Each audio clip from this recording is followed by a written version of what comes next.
Hey do-it-yourselfers, today I'm going to give you my top 5 picks for a reliable car that you can buy for under 1,500 bucks. Now if you're already subscribed to my channel, you probably know that I have a knack for fixing and diagnosing issues with cars. And you may also know that I'm a used car dealer and I've sold hundreds if not thousands of cars. Now while doing this over the years, I've noticed different cars have certain types of problems and which ones tend to be more reliable than others and which ones seem to rarely have any major mechanical issues. Now if you're not a mechanic or a car dealer, I would imagine this type of info might be hard to come by for you, but fear none. Today I'm going to transfer that information over to you and give you my top 5 picks for a reliable car for under $1,500. So at number 5, we have one of my personal favorites, which is a Ford Crown Victoria. Now, Ford Crown Victorias have been used for ages, both as a police vehicle or a police interceptor and as a taxi cab. And it's for good reason. These cars are very hardy, they last a long time with proper maintenance, they rarely have any major engine or transmission issues, and on top of that, they're fairly easy to work on. Now if you look hard enough, you can usually find one of these that's in decent shape and you can buy it for under 1,500 bucks. But if you can help it, try to buy one that's 2001 or newer. But even better, try to find a Crown Victoria that was used as a police interceptor, because these Crown Victorias come with upgrades to their suspension, cylinder heads, camshafts, and other components. But even better than that, these Crown Victorias were probably maintained properly because they were used as a fleet vehicle. Now as far as the spec goes for these vehicles, they come with a 16-valve single overhead cam 4.6 liter V8 engine.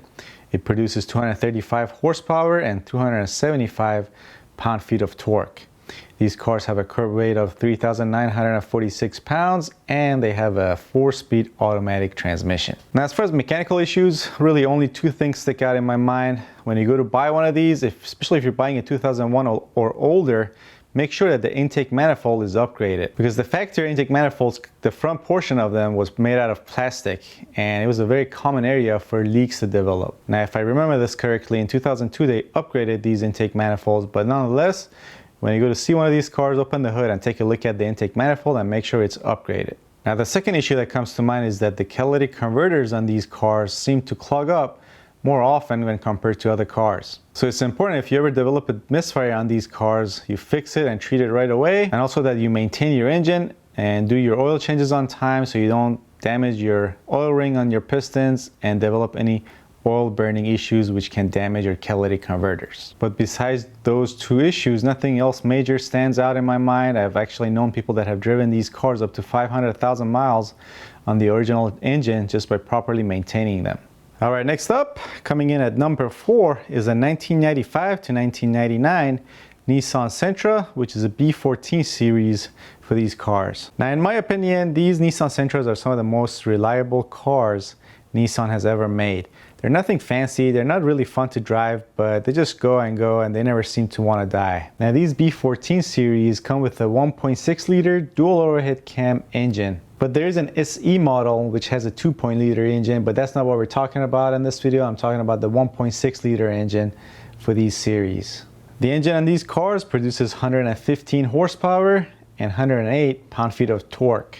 These cars also have a curb weight of 2,315 pounds. And when you put a dual overhead cam 1.6-liter 4-cylinder engine in a body that weighs only 2,315 pounds, you get crazy gas mileage, which is upper 20s for city driving and then upper 30s for highway driving, which is pretty impressive in my opinion. Now the engine on these cars is an interference engine, which means either the valves or the pistons will occupy the same space if the engine is not timed properly by the timing belt or the timing chain. Now luckily these engines have a timing chain which lasts a lot longer than a timing belt. And these chains rarely break or snap in half like a timing belt without any warning. And that's great, because if that happens, your valves will hit your pistons or your valves will hit each other and cause catastrophic engine failure. And you also save money on maintenance, because chains last a lot longer than belts and you don't have to replace them unless they stretch. Whereas timing belts you have to replace every 60,000 or whatever interval the manufacturer specifies. Now, as far as any common or known mechanical defects or issues with these cars, well, there are hardly any. Both the engine and the transmission work very well. They're well made and last a long time. The only thing that comes to my mind is that if you buy a car that has not been maintained properly and the oil changes haven't been done on time, you could have a worn out timing chain guides or a timing chain tensioner, or maybe the timing chain can stretch over time and then you are going to have to replace that timing chain. But besides that, nothing major stands out with these cars. All right, next up, number 3, which is a 93 to a 97 Toyota Corolla, which is the same as a 93 to a 97 Geo Prism, at least on the inside where the engine and transmission are concerned. Now, in my opinion, Toyota overall makes the most reliable cars. People think Toyota and Honda are equals, but that's not true. It's not even close. Toyota is much better than Honda, and in fact any other manufacturer when it comes to reliability. Now, 2 different size engines come in these Corollas. You can get them either in a 1.6 liter dual overhead cam engine or a 1.8 liter dual overhead cam engine. Now, these 2 engines produce 100 and 105 horsepower and 105 and 115 pound-feet of torque respectively. Now, the Corollas with the 1.6 liter have a curb weight of 2,315 pounds, and the ones with the 1.8 liter have a curb weight of 2,403 pounds. And very similar to the Nissan Sentra, when you put a small dual overhead cam engine and a lightweight chassis, you get excellent gas mileage. Which again is in the upper 20s for city driving and upper 30s for highway driving. Now, you being a broke ass are going to probably only afford the base model, which is the CE Toyota Corolla, which comes with the 1.6 liter. The 1.8 liter comes with the DX and the LE models, I believe. But that's not a big deal, because if anything, the 1.6 liter in my opinion is slightly more reliable than the 1.8 liter on these cars. Now, unlike the Nissan Sentra, these cars come with a timing belt, which does need to be replaced every so often. But lucky for the owners of these cars, these engines are non-interference, both the 1.6 liter and the 1.8 liter, which means the valves and the pistons don't occupy the same space. So if your timing belt breaks or a timing belt component becomes defective and your engine loses the ability to time itself, all you have to do is to really replace that defective part or your timing belt and be on your way. But yeah, as far as the driving experience, well, it's pretty much similar to the Nissan Sentra. They might even be a little bit more stiff than the Nissan Sentra, which is not easy to do, but they are. All right, so next, coming in at number 2 is a 1998 to a 2002 Honda Accord. These are basically the 6th generation Honda Accords, and along with the 5th generation Honda Accords, which were made from 94 to 1997, these are the most reliable Honda made vehicles ever made. Now, these 6th generation Honda Accords came with the 4-cylinder and the 6-cylinder engine. But as far as reliability is concerned, I believe the 4-cylinder engine is much more reliable. Now, the base model or the DX model of these Accords had a 2.3 liter single overhead cam engine. However, the LX and the EX models had a 2.3 liter VTEC engine. Now, if your budget is $1,500 and you're looking for a Honda Accord, then it's probably a better idea to buy the base model that's non-VTEC. Because if you buy a car that was not maintained properly, then the engine sludge and the lack of lubrication could damage the VTEC system and cause you to run into all sorts of problems. But as some of you may know, driving a Honda with VTEC is pretty fun.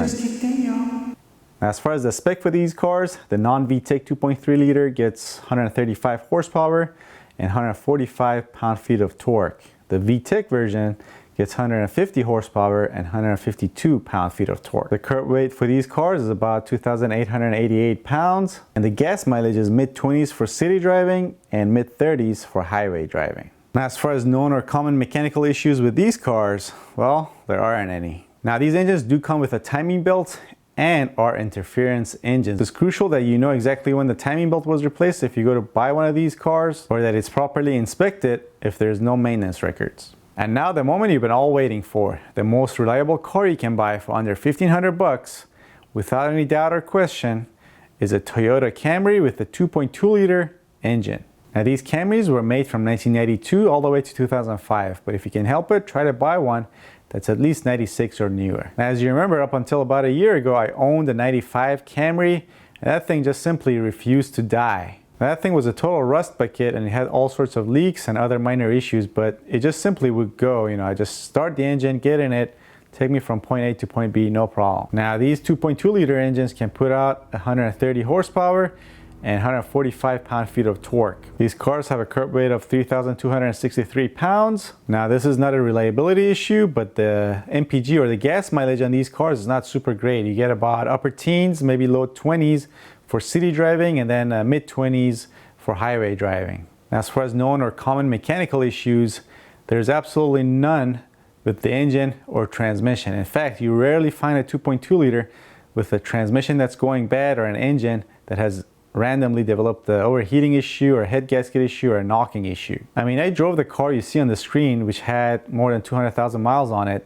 with low coolant at times, other times even with low oil, and it simply refused to die. It would just keep going. Now these 2.2 liter engines do have a timing belt, but again, similar to the Toyota Corolla, these engines are non-interference, which means if the belt breaks, your valves will not hit your pistons and you'll probably be okay with just putting on a new timing belt. And in fact, that's exactly what happened to my Toyota Camry. On my way back to the warehouse one day, the timing belt on the car broke.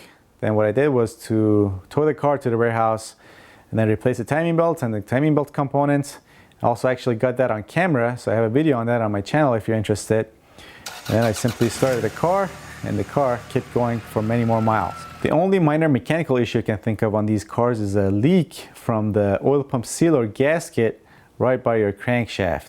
These seals are known to go bad over time, and then since the leak is down by the crankshaft due to the circulation of air, oil gets all over the place, but in my opinion, this is not a major issue.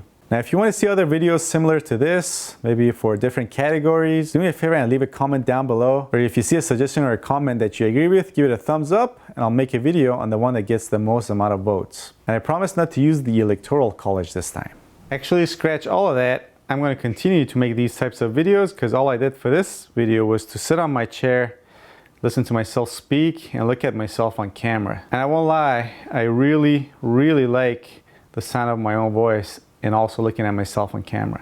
But it's really hard keeping a straight face while saying some of this. So if you feel the same way, do me a favor and check out these other related videos, of which I'll put links to on this side of the screen. There will also be links down below in the description box as well. Alright, thanks for watching. I'll see you guys next time.